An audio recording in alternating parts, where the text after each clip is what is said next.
వైద్య రంగం తీసుకున్న అదే పరిస్థితి. పూర్తిగా వ్యవస్థను నిర్వీర్యం చేసిన పరిస్థితి కనిపిస్తూ ఉండదు. పేదవాడికి, మధ్యతరగతి వాడికి ఒక ఆసరాగా నిలబడింది వైఎస్ఆర్సీపీ ప్రభుత్వం. అప్పట్లో వైద్యం కోసం ఏ ఒక్కరూ కూడా అప్పుల పాలయ్యే పరిస్థితి రాకూడదు అని వైఎస్ఆర్సీపీ ప్రభుత్వం తప్పించింది.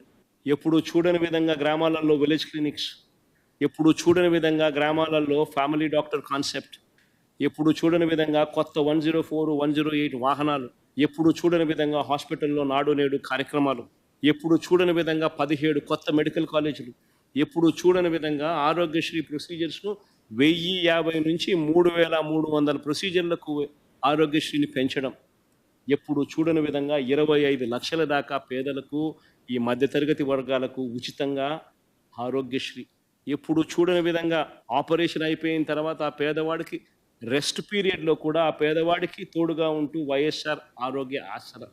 ఈరోజు ఈ పథకాలన్నీ కూడా మొత్తం ధ్వంసం. 25 లక్షలు ఉండే ఆరోగ్యశ్రీని 2.5 లక్షలకు తగ్గిస్తున్నారు.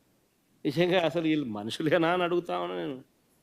గవర్నమెంట్ హాస్పిటళ్ళల్లో జీరో వేకెన్సీ పాలసీలో మా ప్రభుత్వ హయాంలో నేషనల్ ఫిగర్స్ చూసుకుంటే నేషన్ వైడ్ స్పెషలిస్ట్ డాక్టర్ల కొరత గవర్నమెంట్ హాస్పిటల్లో ఎంతమంది ఉన్నారని చెప్పి నేషన్ వైస్ నెంబర్ తీసుకుంటే 61% ఉంటే మన రాష్ట్రంలో 4% వైఎస్ఆర్సీపీ హయాంలో.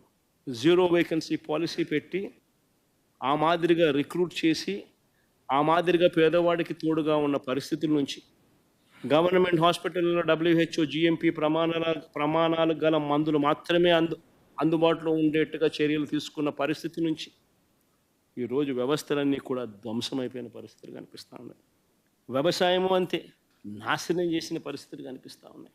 విత్తనం నుంచి పంట పండిన తర్వాత రైతు అమ్ముకునే పరిస్థితి వరకు ప్రతి అడుగులోనూ రైతుని చేయి పట్టుకొని నడిపించిన ప్రభుత్వం వైఎస్ఆర్సీపీ.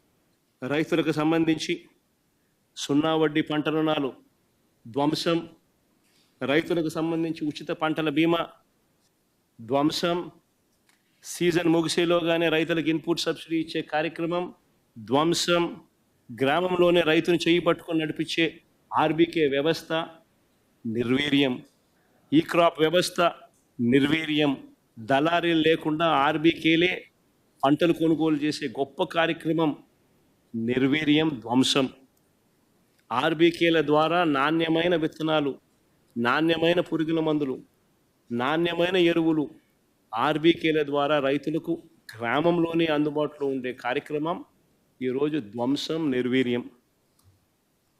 పాల వెలువ కార్యక్రమం ద్వారా మార్కెట్లో కాంపిటీషన్ క్రియేట్ చేసి సహకార రంగంలో ఎప్పుడూ చూడని విప్లవాత్మక మార్పులు తీసుకొస్తూ అమూల్ లాంటి సంస్థను ఆంధ్ర రాష్ట్రానికి తీసుకొచ్చి సహకార రంగంలో ఒక విప్లవం తీసుకొని వచ్చి ఏకంగా అమూల్ రావడంతో డైరీలో ఒక కాంపిటీషన్ క్రియేట్ అయ్యి పాల రేట్లు 7 సార్లు పెరిగాయి.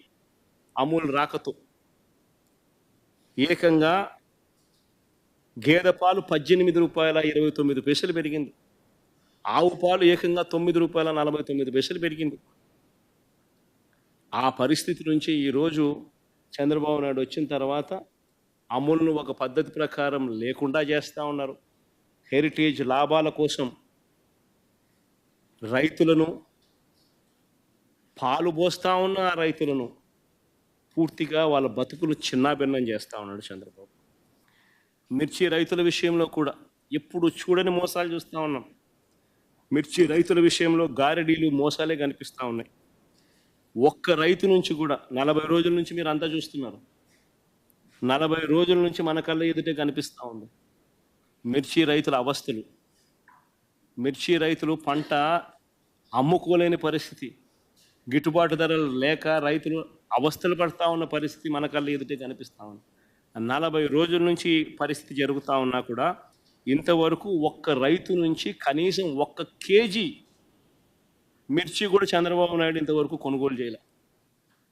కొనుగోలు చేయకపోగా ఏమంటాడు అసెంబ్లీలో?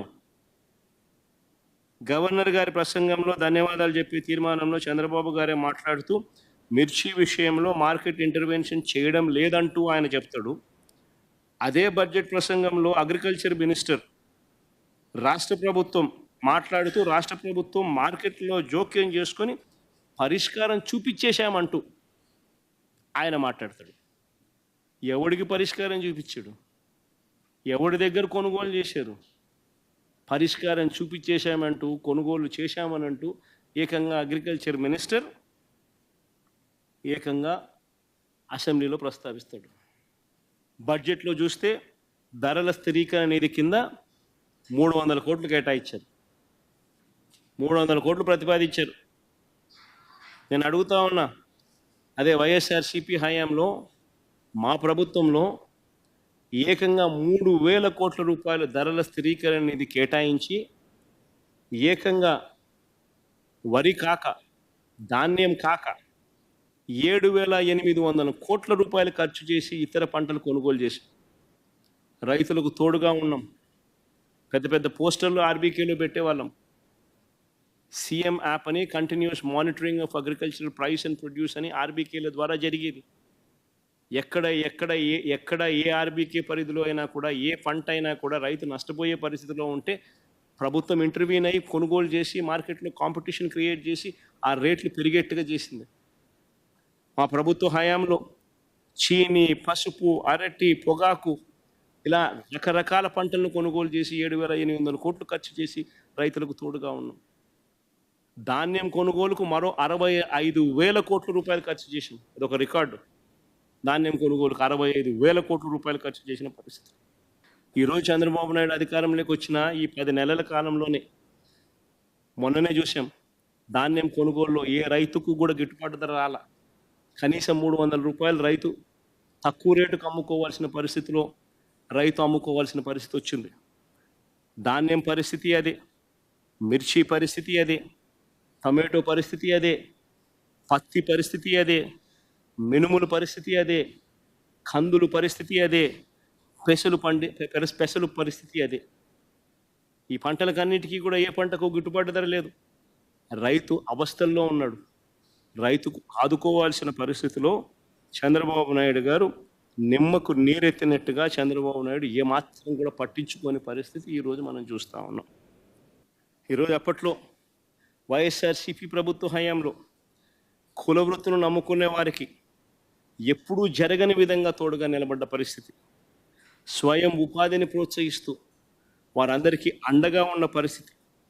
ఇంతకుముందు వైఎస్ఆర్సీపీ ప్రభుత్వంలో జగనన్న చేదోడు, జగనన్న తోడు, వైఎస్ఆర్ లానేస్తం, వైఎస్ఆర్ వాహనమిత్ర, వైఎస్ఆర్ నేతన్న నేస్తం, ఈ పథకాలన్నీ కూడా ఈరోజు పూర్తిగా రద్దయిపోయిన పరిస్థితులు.